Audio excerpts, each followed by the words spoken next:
Okay. Fantastic.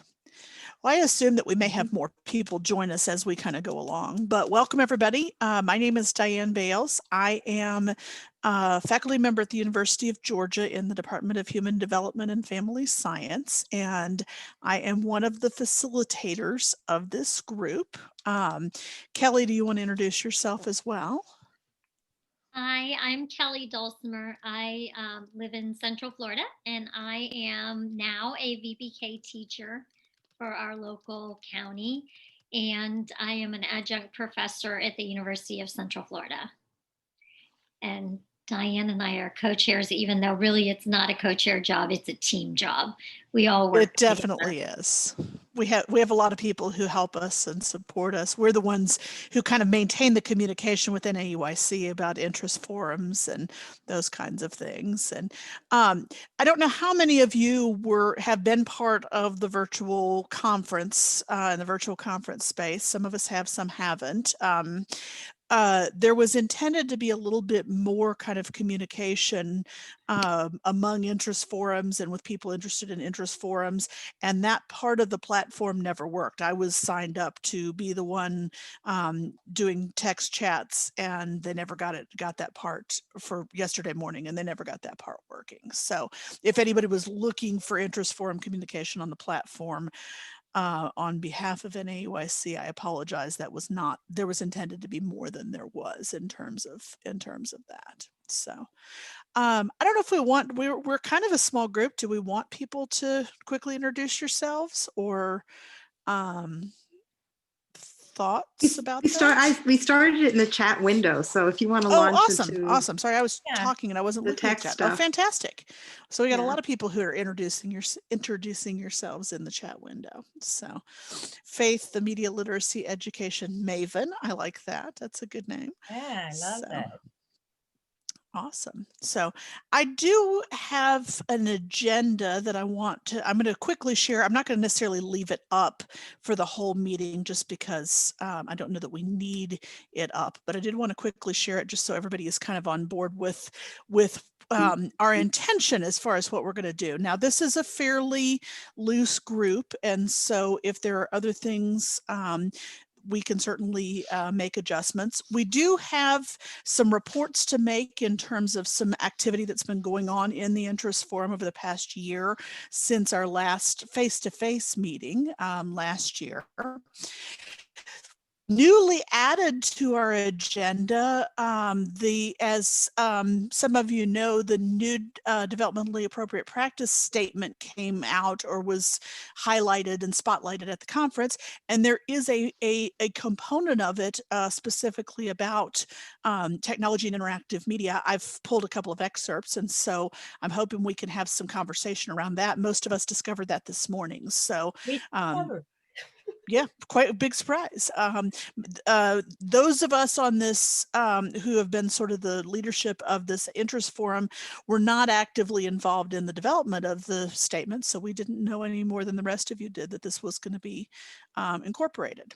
We're hoping to have some time for people to share what they're working on, what you're working on related to technologies with young children. If we get a little bigger, we may need to do breakout sessions. If we're a small group, we may be okay, having just a general discussion. And then we do want to talk about some ideas for the interest forum for the coming year. Are there particular things, projects we want to work on, particular topics we want to focus on? A subset of that being that we have a Facebook page that exists. We've got about 2,600 page followers. It's updated every once in a while when I find something that I think, oh gosh, that should go on the Facebook page, which is not nearly often enough. So we need to figure out, is there more that we can do? Are there people interested in being on a team to help update and such?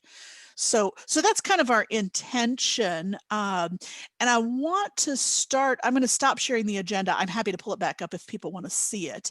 But I wanted to start really by turning to Bonnie, because she provided some of the leadership for the project that we worked on over the earlier part of this year. So I'm going to take some of the links we've got and put them in the chat so you can see some of the resources. But Bonnie, tell us about what the grant project was about. Oh, it kind of morphed as we headed into the pandemic time. But, and you did put a link up, you put the link up for the project? Yeah, I'm great. working on it. There were many Yes. grants, and it was really kind of looking at how we can use technology to support digital literacy and kind of the creative voice with children and families. And so we actually had some teachers. We had 2 webinars. There were 2 teachers sharing their stories from the classroom in the first webinar, and there was a panel of 4 teachers in the second webinar. And we also enjoyed a tool called Wakelet, and we tried to put supporting resources in that Wakelet, which is being shared in the chat window. And there you can see both webinars. You have links to both webinars and related resources that came up. And Lynn, did you want to add something to that? Because you were involved too The with only thing helping I want to organize add this. is then we morphed that into a blog, and I can put the link to that up too. Mhm. So the teachers and all of us worked on a beautiful blog post that we wanted to share with everyone, because really these teachers just did such a marvelous job of calling to the task of, wait a minute, what are we going to do to really engage children, use the resources families have at home, engage families, and make it really as DIP as possible and be safe. I mean, no one wanted to use just technology, but there we were. And these teachers just did a marvelous job. So if you have a chance to look at these webinars and the blog, I'll put the blog post up there too. I mean, And that, yeah, the webinar really reflected that we had just, everyone switched to distance learning. And so, you know, how do you keep that relationship, build that relationship, and you know, use materials found at home and children's imagination and creativity.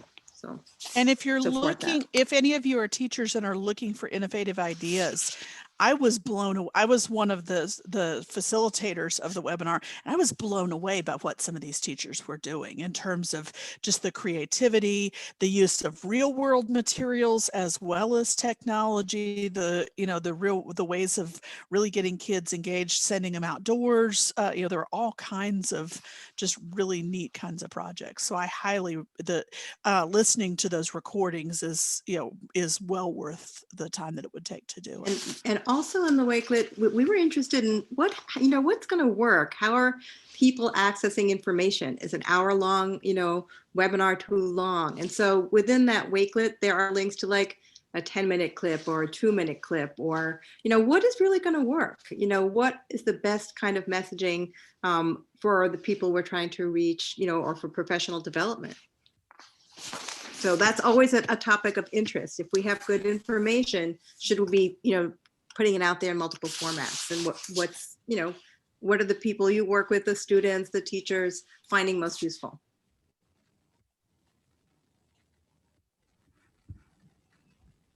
So you've got a link in the chat as well for the blog post, which is, if you're interested in what was shared on the 2 webinars, this gives you some quick highlights. We took just a little bit of a clip from each, or a little bit of information or an idea or so from each teacher, and highlighted those. So that gives you a little bit of information to go on.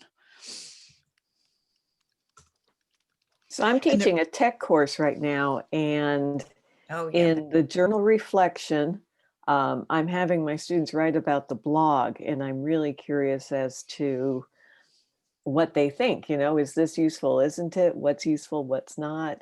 I'm looking forward to their feedback. Interesting. oh, could you share any of that with us? Would you mind? Absolutely. I would be happy to share it. And Bonnie was the one who pointed it out to me. So I'm gonna have hands off to her. So that was good. Well, I mean, we create resources many times, but how are we using them? Our professors and different, staff, can this be a provocation in some training or be useful in that way? Yeah, I have to share this. One of the teachers is my daughter. I do my part to produce great teachers. I actually produced one, and she's one of the kindergarten teachers in there. So I was blown away. I didn't even know she knew all that stuff. So She was one of the ones who had some really creative ideas I too. can tell you what she did because I have my notes right here. Kelsey, that's Lynn's daughter's name. She did Flipgrid. These are just the apps that they use. Seesaw. She did a Google tour on rainforest. She did a tour builder on Google Earth. And then she used traditional mail. Some of the other things was there was a keynote animation and iMovie, writereader.com. There was Bunsy. I mean, some of this stuff, I think I'm halfway techie, I had never heard of. Then they use Keynote for a guessing game. And then Wakelet, like there's so much information on there. Even if you just got one thing new that you tried out, it would really be, there was so much. And everybody was from different parts of the country. So we got, a different look at what everybody else is doing during virtual learning. It was really And great. Speaking of Kelsey. Yeah, and different perspectives She is too. joining Some us. people were at, a beginning level, sometimes working with families, even realizing that with your phone, you can pinch and zoom and use it to magnify and do science education work. There was a range of ideas. So, Juana, who's working with Maine Migrant Education, she talked about some things that were, more kind of at the beginning of the spectrum of getting familiar with technology and with tools and partnering with families too. And making We're interested in the people in this group in terms of what you see is important and helpful as a group that we can try to generate or locate for the work that you're doing. There's probably a lot of interest from families and students. And, as we talk about the DEP statement, what's happening in your world. And particularly around the pandemic. I mean, the fact that all of our lives have been turned upside down, and how we do things has been turned upside down. I just want to say something about Juana's. Juana really took us to the point where she said, first, we've got to find out where the families are and what the families need. First, we have to do that. And that's how we always focused everything. What do families need? What do they have? I think she went to laundromats. She did all kinds of things to meet the families where they are. And that was just a real strength of this whole project. And I was amazed too, because I tell people that there are people out there teaching kindergarten online and they're going, oh no. And I go, wait a minute, let me tell you what they did. So they're not really teaching online. They're utilizing that as a strength for communication, but they're doing so many things with found objects and what families have. So I was just blown away. I wish Juana could be on. So.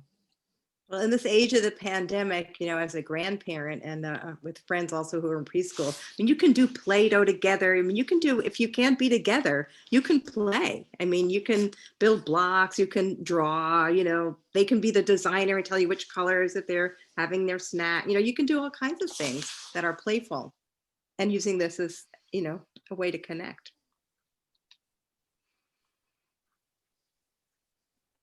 Well, thank you, Bonnie, for organizing this in the first place so that all of this happened and that we found these wonderful teachers from North Carolina and Maine and Florida. And we got all these ideas together, and we're so happy to share this with everyone. But thank you, Bonnie, for getting this started and writing the grant. It was a little grant through the interest forums, and just can't Well, thank. I'm glad everybody was, all the team helped out and it went so well. I'm curious, people who are on this call tonight, what are some of the issues you're running into around technology use? I mean, I don't want to actually, Diane, maybe I'm taking this in the wrong direction, but I really am interested in the people in the group and, what's happening around the technology use issue. If there's anyone who wants to talk about that. Or we can just move on with the agenda and talk about the position statement. I want to give people a chance to respond, though. Mm-hmm. Either ideas or challenges or anything like that. I can tell you our challenges is that in my county where I live, the children are taking home a device, not in my pre-K class, but in the rest of the school, they take home a device every single night. kindergarten and first grade have iPads and second through fifth have laptops because they just don't know when their class is going to be quarantined. So they take home a device every night. And then the classes that are already virtual, because half our school is virtual. Now we were a third live, 2/3 virtual. Now we're flip-flopped, more have come back. But this has caused my pre-K class not to have any devices because the rest of the school has it. So it's sad to say that we just really like our technology use in my VPK class is not where it should be. You know, developmentally appropriate or not, we don't have the devices. In fact, I was thinking about writing a donor's choose to get some so that at least they have some access to technology. So went from a lot to nothing. So you That's can my problem. So you can communicate with them, so you can stay in touch with them. Otherwise, you don't. Well, we're face to face. We're Okay. live. So they, we don't. But I'm thinking about the anxiety and disruption, everything that goes with the idea that your class may be quarantined at any point and you may not be coming back to school. And that's, that's hard for a lot of us as adults to understand. I can't even imagine the, the upset that goes with that if you're a young child. Luckily, we've been pretty good. So it's been good. So overall. Anyone else out there want to share how they're using technology in their schools or in their occupations?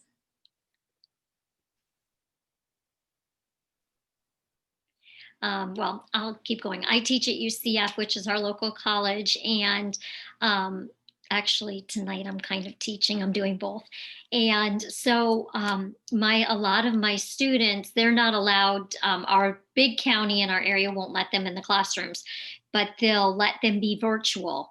So, and then our neighboring county, they're letting them be live in the classroom and half virtual. So my college students are really getting hands-on on technology because a lot of the classrooms have half their kids virtual and half live, and they have to do it at the same time. So the students who are in college now, who are getting these kinds of hands-on experiences, are so much more techie than what I think myself anyways, I can speak for myself, because it's hard having half your class virtual and half your class live and having to hold accountability for both classes. So that's what's happening here in Central Florida. I don't know what's happening around the country. That's what my student teachers are doing too. The experience they're getting, like, they complain, but I'm like, do you know how lucky you are? Like, you are learning so much more than an average college student, trying to find positive in this. So I think that's pretty much what's happening with us as well. And for our practica students, they are spending some time in the classroom, but not nearly as much as they had. And so there's still a lot of video and using technology to supplement the additional time that they would have normally been in the classroom. Definitely. And Donna, my feeling is it's not the same. It's definitely not the same as it would be, but thank goodness we have it, because at least they're getting some exposure. My students said, if this would have happened 10 years ago, what would we have done? And I said, you're right. What would we do for? We would have been shut down. Yeah.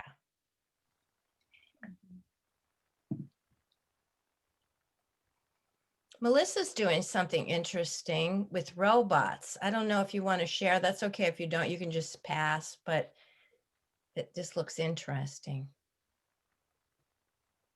Oh yeah, I have Cosmo. The company went out of business, but another company bought it out now. So they're going to be making more, and they're more improved now. And the children really enjoy that. You can program it to scan their face and say their name. And it does a lot of interactive games. So it's kind of fun. And I have Cosmo over here for me. You can ask him trivial questions, play games with him. Right now he's trying to figure out where his home thing is. And Vector I like because I don't have to turn him on and off. He's on all the time. He wanders around like a pet. Oh, How did He's a the lot- kids interact with them? Oh, they love it. They'll I mean- talk to him and stuff, even though Cosmo is not as interactive as Vector. Like Vector, you can ask him questions. Cosmo, you kind of have to type things in there, you know, ask him to scan their face, you know, you have to have an open app for Cosmo, where Vector, you don't have to have the app open. So the children really enjoy that though, especially when he says their name and, you know, they play different games. You have to feed them sometimes, you know, there's a lot of different things. I see the comment in the chat about technological challenges. I know that internet access in general and Wi-Fi especially is huge in a lot of parts of Georgia where I am, particularly more rural areas. We've tried, even just trying to do my regular work with other adults, sometimes we have Zoom meetings get cut off and all kinds of things because there's, you know, people are in parts of the state where there's not much access. And I'm sure that I feel very sure that we're not the only ones that struggle with that.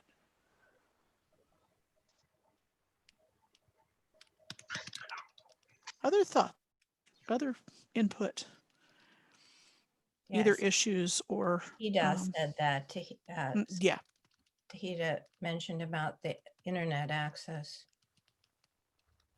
And the parents and grandparents not having technological skills is also an issue, especially if they are supposed to be the ones supporting children doing this kind of thing. yeah. Juana spoke a little bit about that with the Maine Migrant Education Group. What they did is they had like a focus group and they found out what were the biggest challenges. And so then they tried to find out, you know, for example, if people don't know how to join a Zoom meeting, a parent or if they're grandparents, then they try to find some way to communicate with them. And in the time of the, you know, the virus, that if they use, you know, whatever platform, you know, so they sometimes were connected in some way. And then they just tried to find out, you know, what would work for them. You know, it might mean having like a tutor that's bilingual, you know, what are the different challenges? And I know access issues are, I mean, in rural Maine, that's, you know, it's really hard.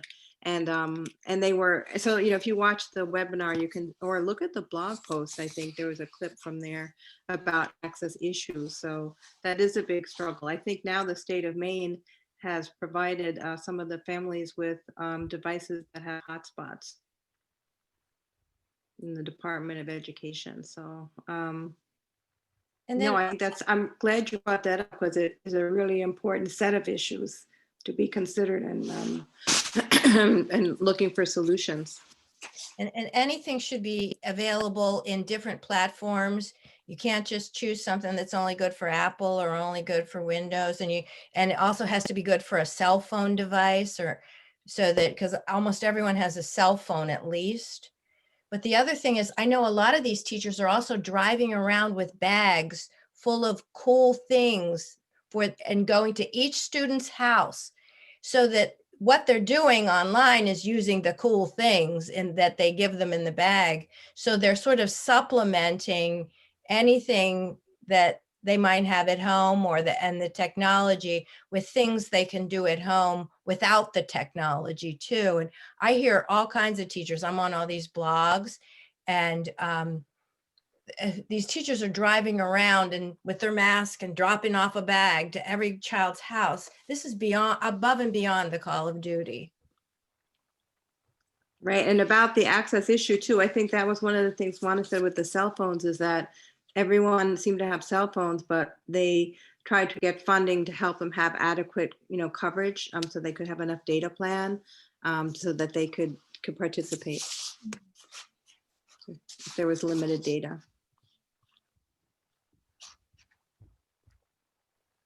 I think one thing, I don't teach preschool myself. I know I have students who teach preschool. But one thing that's come up very predominantly in my conversations with them is supporting the social emotional growth of the young children. It's not about the academics at this time. Because one child told his mom is my teacher mad at me? Is that why I can't go to school? And this is in April. And that, I mean, that sentence really gripped our souls. And so the teachers really made the effort to send warm audio messages or something to the children to just make that connection ongoing, right? And I find that even my students, when they were, I was teaching a technology course, and very soon they plan very academic lessons, but very soon they realize, I got to put that aside and focus on making the emotional connection. Then I can go to academics. So I think we're finding that through not just preschool, throughout the age range.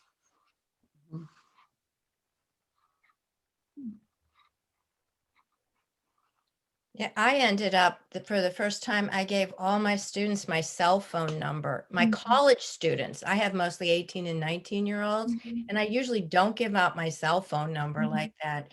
But I felt like if they were having something going on and they wanted to reach me, I just felt that they needed to know I was there for them.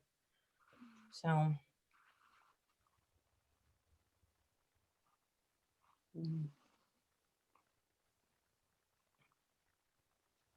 Other ideas or other thoughts? Oh, Diane, you've asked Kelsey to talk about flat teacher. I don't know if Kelsey's listening or not, but I think it's a cool example. Yeah. Yeah, Kelsey, do you want to share about that? Because you said you were missing your children, and that's what inspired you to do that, right? She may not be in a place where she can talk. Are you talking to me? Were you She's talking to me? trying to get Kelsey to tell us Oh, about I a love flat teacher I project. see your robot now. It's Oh, a cool. robot, yeah. Oh, that is cool. Sure. Cosmo's better I'm for in a the good point now. better for older. He's not happy because I'm holding him. Oh, okay. He likes to move around, huh? Cosmo shows a lot of emotion too. They get very pouty. It's so funny. Be a good chance to talk about emotions and Oh, identify yeah, them and name definitely. them. Melissa, Cool. is that Vector or is that Cosmo? Oh, this is Vector. Okay. Vector. What's the weather?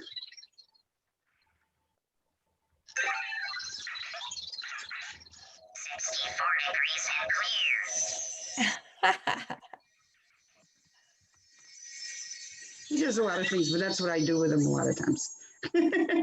Fun. I like it that he has kind of a robot voice too. We have this Oh, yeah. idea of what robots are like. So, Kelsey, did I hear that you were nearby now?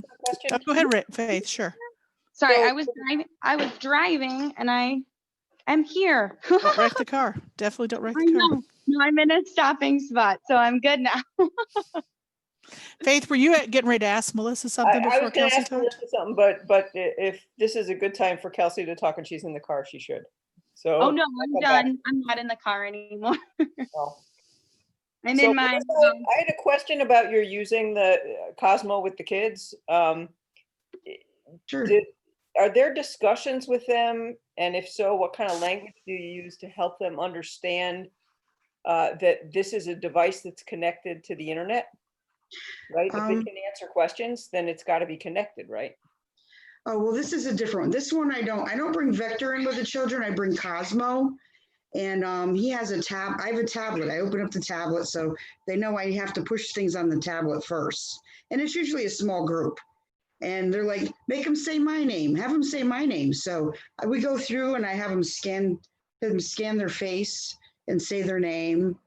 And then there's I understand it's a computer. Yeah, because I have a tablet out and we're pushing buttons on the tablet.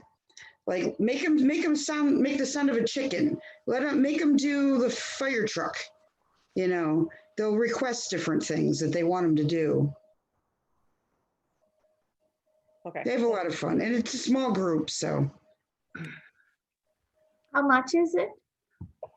Oh, right. The price of it kind of going up, but it might be coming down again because The Enki owned them before, but they kind of went out of business. But now there's a new one. Dream Labs just bought them, and they're actually perfecting it more. So hopefully the price will come down and the product will be better. Because right now, mostly get it on eBay and Amazon, and it's supply and demand because they hadn't been making any new ones.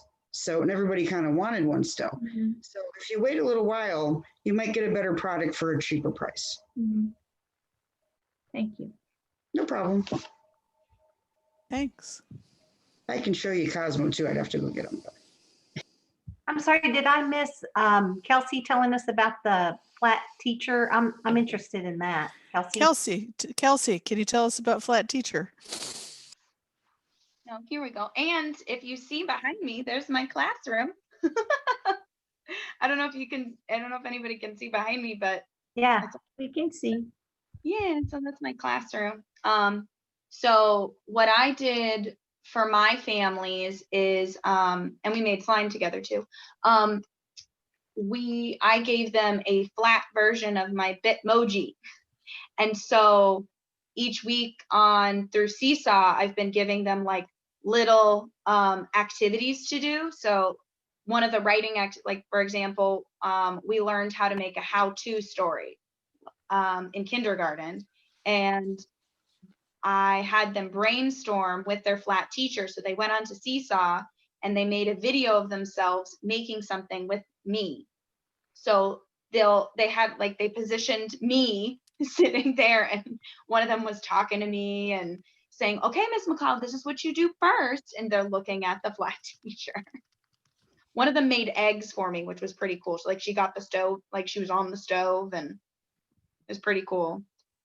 We've got a picture in the blog post of, I think it's you on the trampoline with them.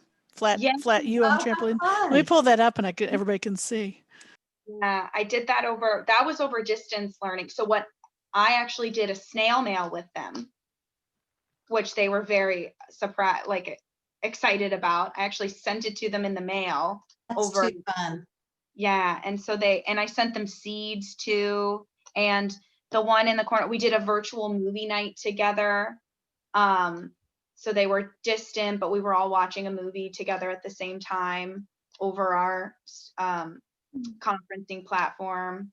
So it was fun. It was a really fun time. And I kept it up coming back this year because now I'm fully virtual with my kindergartners. I have 19 kindergartners and we're all virtual. So That's a great idea. Thank you for sharing. Yeah, of course. I love that as a way to stay connected with the kids and their families, and to experiencing a little bit of what their life is like and those kinds of things. They like taking me places. I've been to Disney World I live in Orlando. I live in the same district that Kelly does. So I've been to Disney World with my mask on. So I've been to a couple places, which is pretty fun.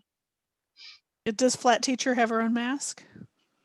No, they put like a little piece of paper on top. Nice. I love it. I love it. Little piece of paper. And then sometimes they just take me places like, oh, we're going to the farm. Here you go. We're going to go pick blueberries. So. And then do they send you pictures a lot of times when they're doing that? They do. They send it to me in Seesaw. So what's great in Seesaw, it's a great program. You can use it on iOS, PC, but some of the parents have downloaded onto those devices, like their personal devices. And so one of the little girls, her friend had just gotten chickens. And so she took me and showed me the chickens. And she did it on her mom's phone because she didn't want to take her iPad, her school iPad there. So. Doesn't Seesaw also have a translator version? Yeah, because you can also correspond with families through it as well. So it does translate, and for the kiddos there is text to speech too. So if they can send me like verbal like messages, like recordings, but they can also do text to speech and talk in, and it'll How good is the speech to text? I know that if Mark were here, he would be talking about that because he's worked on that for years and years. Is it pretty accurate? It's pretty accurate because I have a little girl from last year. She actually still messages me through Seesaw. She's in first grade now, so she's a big girl, but Wow. she still sends me messages and drawings. And it's fun. It's fun. Like one little girl, even the other day, she made me muffins and she made a collage of all the steps. So she like took a picture of each step and she put it into a journal post, and she sent it to me. And then I sent her a message. And then this morning, before she got on, she's like, Miss McLeod, I responded to you. She was really, because she heard my voice. So they'll do, or one little boy, because I mean, we don't have those little moments where we're walking down the hallway. You know how you have those little moments where, Miss McLeod, you know, I like dinosaurs. They don't get those moments as much. So I've encouraged them to add to their Seesaw journal. And what's also really cool is when one kid adds, the other kids can see it. So one little boy, he sent a message to me and a little girl saw it and she responded to and said, "That's a really funny joke, Rohan." And so it was fun seeing them respond back and forth with each other. And Faith asked a question that's probably useful for us to talk about for a minute. Privacy issues with Seesaw, Class Dojo, any of those kinds of things. I am not the one who is most experienced with them. So those of you who use them more, what is in place as far as family privacy? Kelsey in Ice County has it's like a 5-page tech model release form that was made by our attorneys that the parents have to sign and we had to upload. If you have a family who did not fill out this release, then you cannot share their child's picture or any of the information. But once I shared with my families what was happening and what this was for, and that I'm not putting on Facebook or anything, because I used Class Dojo. And if they didn't do it, they wouldn't be able to see the pictures of what's going on in our class. They filled it out. And I just looked, Kelsey, did you know Seesaw translates to 55 different languages? Oh, really? Class Dojo only does 36. Wow. But that's a thing, and it has helped so much with communication in my class. There's just so many different languages. It just is amazing. You can type them a note and they can write right back. No, and Class Dojo is really nice also because, well, what's also really nice is with both Class Dojo and Seesaw, you can actually see who read it. Any kind of correspondence you sent out, so you can be like, oh, I see you read this. Oh, I see you haven't been reading this. You can kind of figure out, well, figure out from the families, is it not working? Are you not getting it? Which I found very, very helpful. So from a privacy aspect, though, I wasn't really thinking about like sharing kids' pictures or whatever. I'm thinking about data collection and the ethics that we should be bound by as educators if we're asking families to use these systems. And I know that because I'm not using these on a day-to-day basis, because I'm not working directly with kids right now, that some places have people logging in through Facebook. And even though they were signing off in the software itself, Facebook was still collecting all the data, everything that they were doing in that app, right? With no way for people to really understand that. And there was no training from the school or the teacher saying, either don't sign on through Facebook and here's how you don't, or to say you at least have to be aware of this, what information they're collecting about you and what they have the right to do with that information. Because some of the systems essentially have agreements that say they can do anything with it. So if a kid publishes a story, they can take it and they can do whatever they want with it. Actually, I just put up a link because I quickly looked up the Seesaw privacy page, not promoting them, but it says we never sell your data or student data. We don't own the content you add. Student work is private to the classroom by default, that kind of thing. But that being said, I think it's very complex. I've seen schools have totally 180-degree different approaches to the use of social media. Sometimes I remember going to an education conference in Maine, a tech educators conference, and one of the speakers, the keynote speakers, was, they were tweeting all the time about all the accomplishments of the children and their names and their faces, and then you have others who aren't going to, who don't even put their child's face up, or they block it. I mean, it's all over the place, and I think it's a very complicated issue. But Seesaw.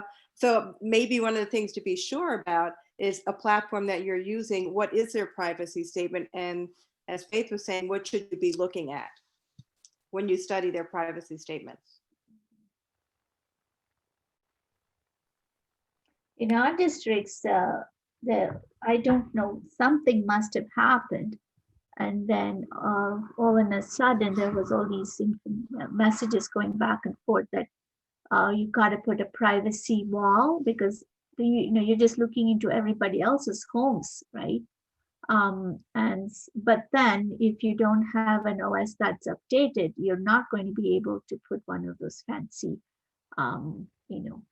walls that has a beach or like things like that.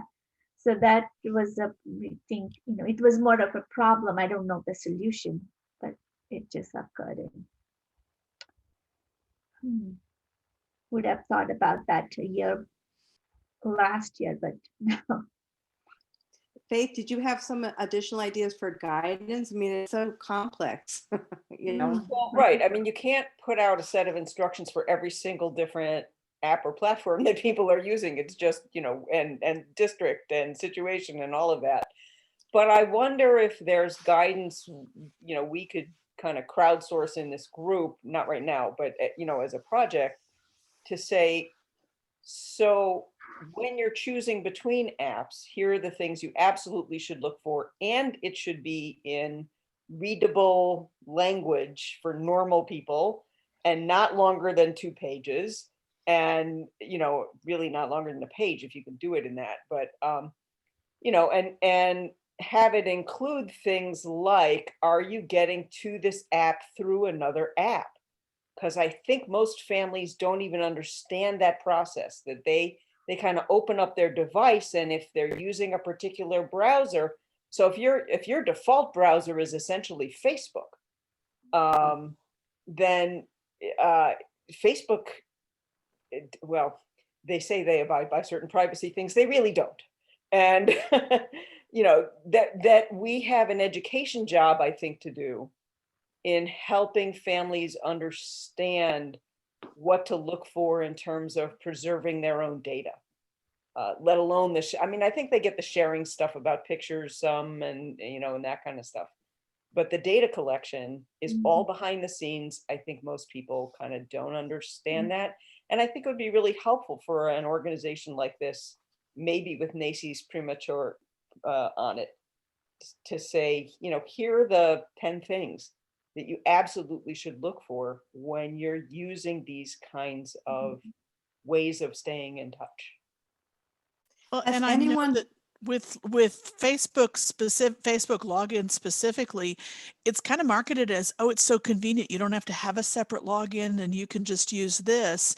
And, I kind of wonder how many things I've authorized Facebook to access. I don't think anything that I would be too terribly upset about, but, And I wonder if there are any groups who've done anything like this, if, Common Sense Media, or if there are any other groups out there who've tackled this. And I think very important is making it understandable, because I mean, sometimes there are consent forms for families to sign for photo releases, and I don't even understand them.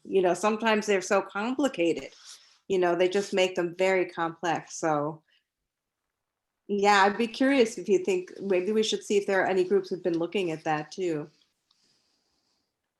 I mean, even Kelly's mention of a 5-page consent form for parents, how many parents are actually going to read all 5 pages of it before they sign it? And it I came in don't. like 5 different languages. Wow. We originally talked about this meeting as about an hour. We are 45 minutes or so in. Do people have until 8:15 to stay on, or do we need to try and wrap this up right at 8 o'clock, or whatever time in your time zone that translates to? I have to go at 8. I'm sorry. Yeah, you've got a class going on. Are others? And Go ahead, are Bonnie. there burning questions on the agenda that we haven't tapped that we should I leap wanted into? for us to be sure to talk about the position statement provisions for just a couple of minutes. And then Faith's given us one really good idea of a direction to go as far as a project for upcoming year, but I'd love to spend a few minutes talking about what else might we want to engage in. So I'm going to go back first to the stuff that I put on the agenda as we talk a little bit about the position statement. As I said, as I was kind of introducing us to, starting us off today, several of us learned this morning when we looked at the new position statement that's been shared on the virtual conference, that this was included. This is one of 9. What do they call them? Sorry, Lynn, I've got the actual statement They open call as them well. child development principles. There are 9 child development principles. And I was shocked. Technology is a tool. Technology is a Principles of child development and learning and implications that inform practice. Yeah. Is what they call this section. And I know that other groups have been very concerned, and some groups thought it was us that put it in there, and we haven't even seen it. No, we didn't even know that it was going to be included. Not that we don't believe that technology is a useful tool. It's perhaps where it's placed in the document as a child development principle, and perhaps it should have a caveat of what we do believe with the NAEYC and Fred Rogers position paper clearly noted in there with. And in the explanatory text, it's linked directly there. Yeah. So that's one piece and of it looks good like news. the paragraph or the statement is reflective of the position statement concepts. The piece that I didn't piece. pull out the whole thing for us to look at here, but one section of the explanatory text seemed to kind of clarify a little bit more about what they were talking about. If you haven't seen the position paper, I put it in the chat early on, like about 7:06, so you can download it. It's on page 13, what we're talking about. Well, Hey, Lynn, can you put it in the text again? I'm sorry I joined late, but I'd like to look at it. Thank you. Okay, Sure. I'll put it in the chat again because you might not be able to find it. Also, too, If you came in late, you may not get to see the chat that happened before you were here. I see. When you're done, by the way, you can download the chat, but if you started late, you wouldn't see that. So I put it in there. It's a document. You just have to click to open and download. And it's on NAEYC's website too, but this is just easier to give it to you right then and there. But I was just brought to my attention last night and this morning because, we've all been doing 10 jobs. And so I thought I'll get to that position paper maybe by Friday or so.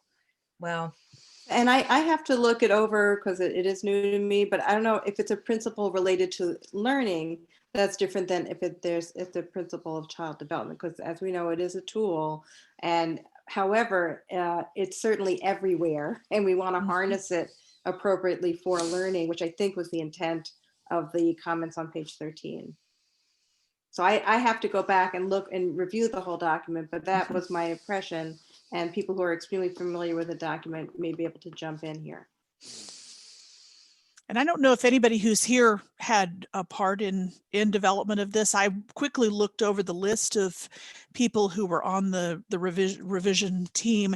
I didn't immediately recognize names, but I also spent about 2 minutes on it. So I may have missed somebody.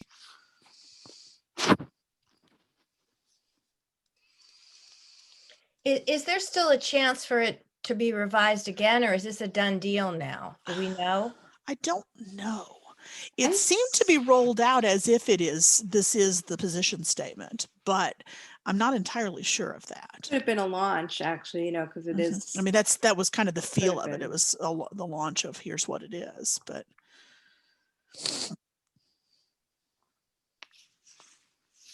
Well, maybe we'll get more information about it, but I just thought if anyone was on here and thought that perhaps it was us that put it in there or us that put it there or us, it really wasn't anyone from the interest forum.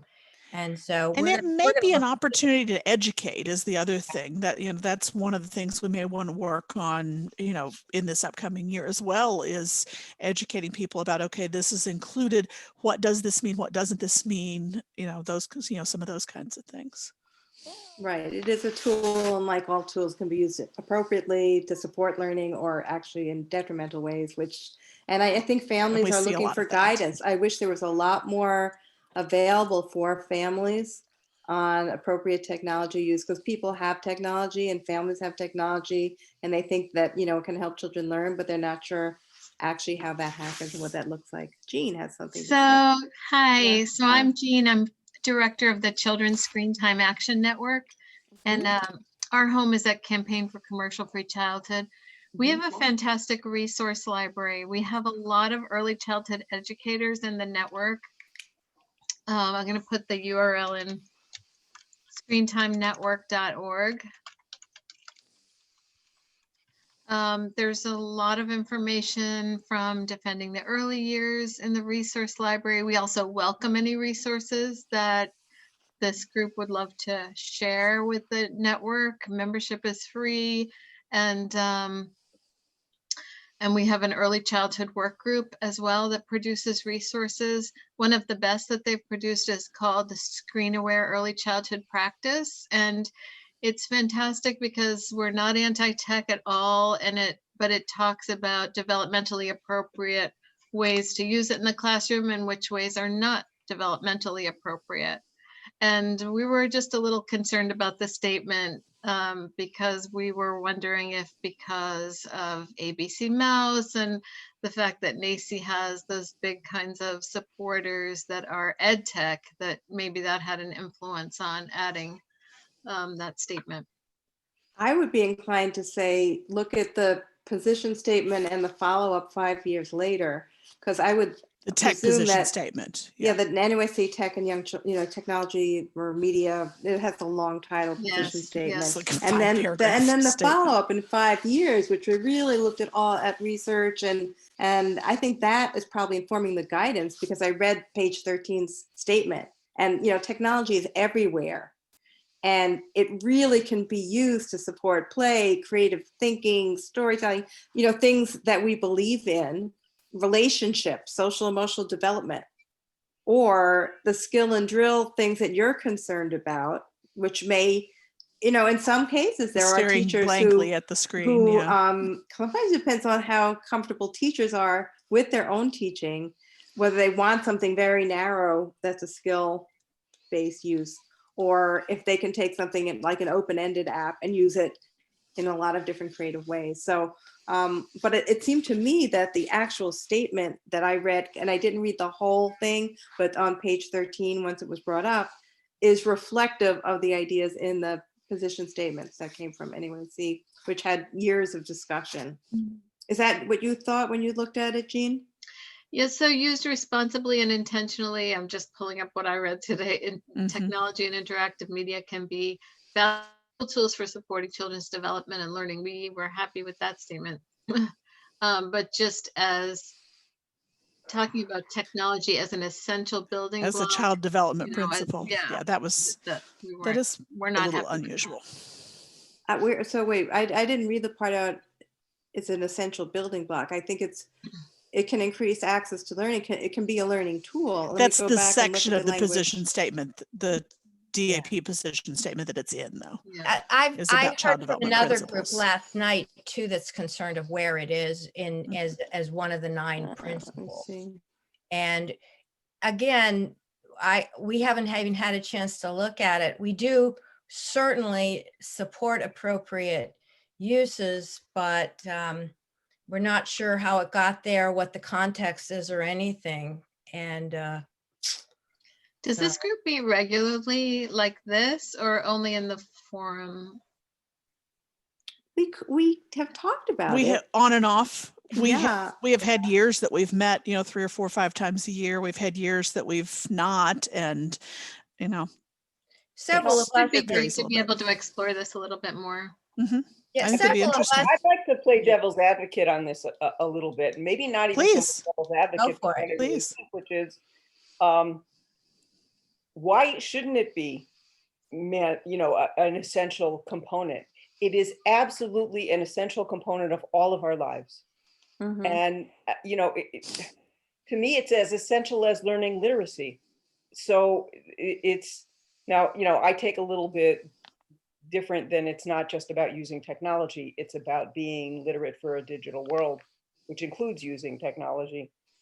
But I'd be really careful about stepping back from the notion that we shouldn't absolutely be saying, you know what? We're past the time of debating screens or not. Families have moved on. Screens are there. And I think the pandemic has amplified that some and clarified it for a lot of people of like what you can do, what you can't do, when it works, when it doesn't work. And I think that's a good thing. But I think we want to be really clear about how you do it well, like we would teaching anything, right? But given how important media and technologies are in our world, I don't know why we back away from a statement that says this is really essential to early childhood. And actually, Lisa, the I think title, I would maybe agree with you as the children get older, but we're talking about very young children and we want to make sure that there's no displacement happening from the essential child development needs but they have. that's a recommendation to make, to bring up the issue of displacement and saying it needs to be part of a world where kids are also, doing fine and gross motor skills and inside and outside and, and all the things we know that are good developmentally appropriate practice. and that is in that section on page It 13. is, yeah. I was trying to But the find other it. thing is that the title is Principles of Child Development and Learning. Really not saying that number 13, page 13 is child development. It's child development and learning. So I'm seeing it as a relationship in the writing between child development and learning and implications that inform practice. So That makes sense. that kind of speaks to what Faith was saying. right. And actually, we Jean just haven't too, had because enough you time care to look about at child it. development and guidance. Mhm. So, yeah. What did you say? Well, I'm sorry. and this group, you mentioned, does this group get together? Well, usually just up around projects, like small groups of us will get together around projects or webinars or grants or something. And we've tried meeting periodically, but usually you have to have a project to get us together. And that's sort of like with any group. So maybe this is a project that will bring us together. Or it could be hot topics like. I was going to say, we as a group, yeah. maybe really need to process this and look at what Jean shared, what Faith shared, what what's in the statement, et cetera. I know People we haven't like had to time come look together at it. again. So I really appreciate everyone being here. I know it's 8 o'clock. It is, yeah. And is there anything else for the good of the order? Well, does this group want to meet again and continue the conversation on a couple of those things or other topics? I don't know. I'm curious now.